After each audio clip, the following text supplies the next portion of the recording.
Let's now move to the neighboring Rwanda, where Kenyans living in that country have also taken part in the voting exercise. And our reporter Eugene Nangwe is following up on this story. Now joins us live with an update on just how the voting process has been for Kenyans living in Rwanda.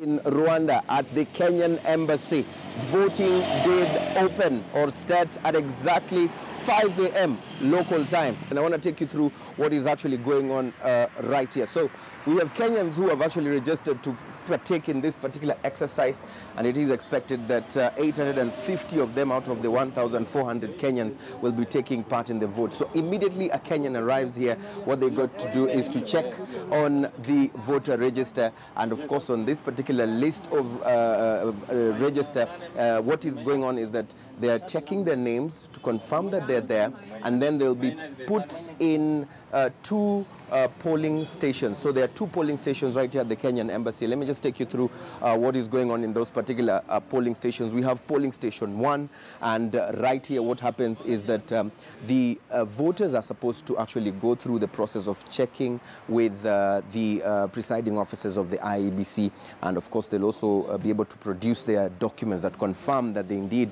are Kenyans and their names are actually what is appearing on their passports or whatever document that they are using particularly on this particular vote. Then they will get into the booth and of course they'll be able to pick the presidential candidate that they are voting for, and then they'll be able to drop it into that particular ballot box. After dropping it in the ballot box, they will go through the particular session whereby they will have a mark put on their fingers just to confirm that they have actually already voted. This is polling station 1, and this right here is polling station number 2. Of course, same exercise. As you can see, what is going on right now, there is a voter who's in the voting booth. He's definitely gone through the entire session of checking his documents just to confirm that indeed he is the person that has actually come here to vote. The officials of the IEBC here, I've spoken to one of them right here, and she has told me that everything is actually going on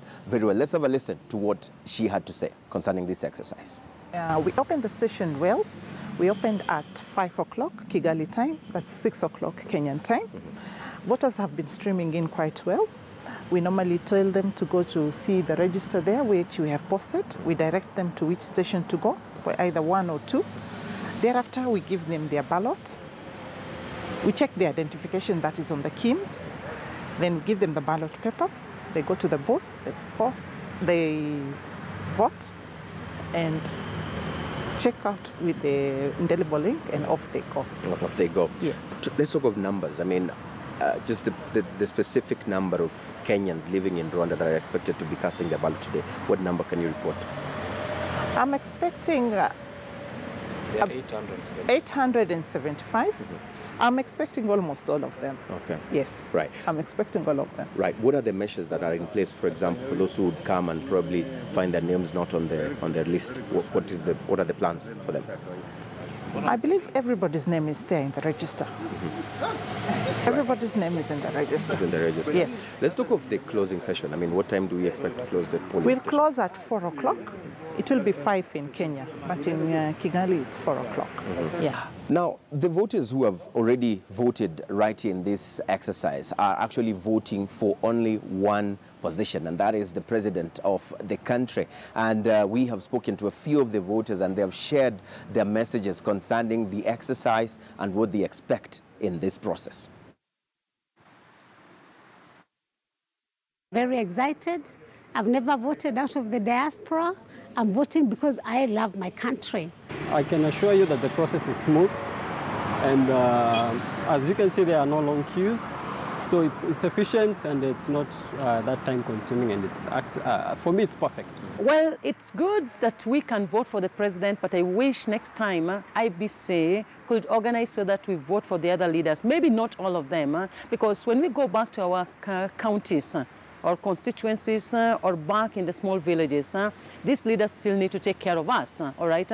So I wish that next time they try their best so that we get all the leaders that we're going to have from the MCA, from the senator, from the governor, because once we go back home, we are still under them, and we still want to see how development takes place, right from the grassroots level to the national level. I had to make sure that I woke up very early. Yesterday, I said my prayer. I posted it on FB. Guys, yeah, please come and don't waste time. Come running. Now, we all know that Rwandans already went through this process of election, and they too are closely monitoring the Kenyan election. And a few of those that I've spoken to have shared their messages of goodwill to the people of Kenya during this process. My appeal to Kenyans is that Rwanda has a history. We have learned a lot from our past. We have learned a lot from what happened the past years. And my appeal to Kenyans is, please, you can learn from our history. We can never change our history, but we can change our future. So Kenyans, please vote right, but still accept the outcomes, because what matters is you and your children and what has been done over the nation of Kenya. For the Kenyan voters, I encourage them to vote wisely, choose wisely, because whoever they vote for is a person who's going to help them build the country, and encourage the Electoral Commission to make it easy for the population of Kenya to vote easily and to make it simple for them. That's what I think. So we'll be keeping you posted on the happenings right here at the Kenyan Embassy. We expect voting to stop at exactly 4 p.m. local time, which will be 5 in Kenya as expected by the law. And of course, counting will therefore start off immediately. And we've been invited as members of the media to actually monitor this particular exercise. And we'll be relaying that information to you right here from Rwanda. My name is Eugene Anangwe. Well, and still